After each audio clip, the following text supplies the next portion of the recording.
நிகழ்வுகளும் இப்போ நடக்கூடிய நிகழ்வு பற்றி என்ன நினைக்கிறீங்க?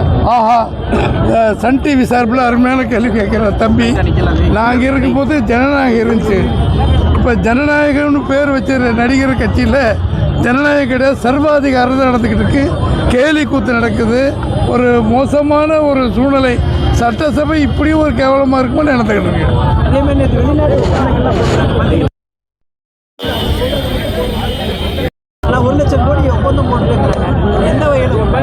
இல்லை, இதெல்லாம் நீங்கள் பத்திரிக்கையில் டிவியில் நீங்கள் சொல்லுங்கள். போடணுங்கிறாங்க அப்படின்னு சொல்லியிருங்க. அதுக்கான முழு விவரங்கள் எதுவும் தெரிவிக்கவே இல்லை. எதை பற்றி? அதான்ப்பா சொல்லியாச்சு. அதெல்லாம் போடுங்க. வேற என்னப்பா?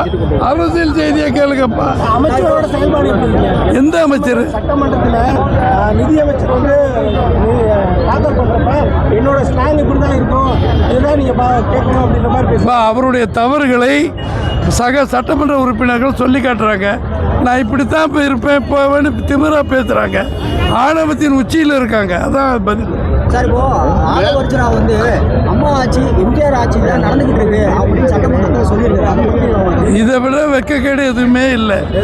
நாம் பிறந்த பிள்ளைக்கு நாங்கள் பேர் வைக்கிறோம். எம்ஜிஆருக்கு அம்மாவுக்கு பிறந்த பிள்ளை அண்ணா எடப்பாடியார் தலைமையில் நடக்கிற அதிமுகவுக்கு அவங்க ஆட்சி தான் நடக்குதுன்னா ஒத்துக்கிட்டு ராஜினாமா பண்ணிடலாம். அதே மாதிரி முதல்வர் விஜய் வந்து தேர்தல் போது கொடுத்த வாக்குறுதி எல்லாம் நிறைவேற்றலாம். அதே மாதிரி நிதியமைச்சர் என்ன சொல்றேன்னா நிதி இருக்கிறப்ப செயல்படுத்துவாங்க. இதை பற்றி என்ன சொல்றாங்க? நிதி இல்லைன்னு தெரிஞ்சு தான் வாக்குறுதி கொடுக்குறாங்க. அதான் பேடித்தனம்னு சொல்லி இந்த ஆர்ப்பாட்டம்.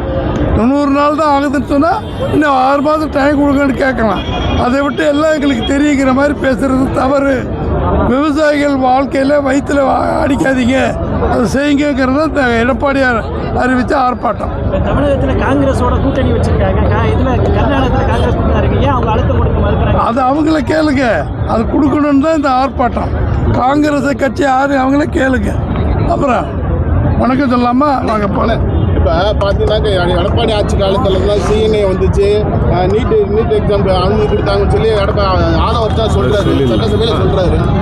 அதனால தான் இப்போ விலகிட்டாங்கன்னு சொல்லி சொல்ல வர. அதை பற்றி என்னென்ன? அதனால தான் விலகிட்டாங்க, அவர் கூட்டணி விலகிட்டாங்கன்னு சொல்லி சொல்ல வராங்க. யாரு? சட்டமன்ற உறுப்பினர்கள் விலகிட்டாங்கன்னு சொல்ல வராங்க. விலகிட்டாங்களா? இல்லை இவங்க வெளியே போனாங்களா? அதாவது 16க்கு முன்னாடி அம்மா இருந்தப்ப அதிமுக, இப்போ வந்து அது இல்லை. அவங்க வந்ததுக்கப்புறம் தான் சிஏஏ நீட் எல்லாம் வந்துச்சுன்னு குற்றம் சொல்லியிருக்காரு. சிஏஏ வந்தது, நீட் வந்ததெல்லாம் காங்கிரஸ் திமுக கூட்டணியில் நாடாளுமன்றத்தில் வந்தது. அது எல்லாருக்கும் தெரியும். இப்போ தேவையில்லாமல் அவங்க பேசுகிற பதில் சட்டமன்றத்தில் கொடுப்பாங்க. அது ஆளுங்கட்சி சொன்னது தவறானது. அவ்வளோதானப்பா.